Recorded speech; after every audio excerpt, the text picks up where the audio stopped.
রবিবার মানে আমার কাছে একটু অন্যরকম দিন, কারণ পরের দিন সোমবারে শিব পুজো জোগাড় করতে আমি একটু ভেতর গ্রামে যাই ধুতরা আর আকন্দ আনতে। তার আগে গেছিলাম নার্সারিতে, কিন্তু যেটা দরকার ছিল সেটা পাইনি।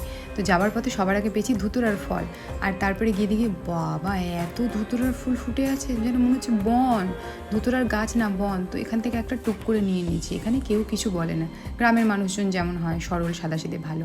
কিন্তু ওই দিন যে কী হয়েছিল, একটা গাছেও আমি আকন্দর ফুল পাচ্ছিলাম না, শুধু খুঁজছিলাম। তারপরে শেষে দিকে এই বড় ধুতরার বনের পাশে একটা ছোট্ট আকন্দর গাছে 2-3টে ফুল ফুটে আছে। মহাদেবের নাম করে নিয়ে নিয়েছি।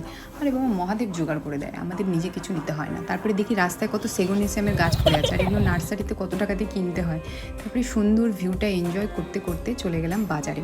বাজারে গিয়ে সবার আগে নিলাম ফুল আর ফল, আর তারপরে চলে গেলাম মিষ্টির দোকান থেকে কিছু ভোগ নেওয়ার জন্য। তারপরে একটু গোলাপ আর রজনীগন্ধা নিয়ে নিলাম আমুল কুলেরই কেসার মিল্ক, যেটা খেতে আমার খুব ভালো লাগে, আর বাড়ি ফিরলাম।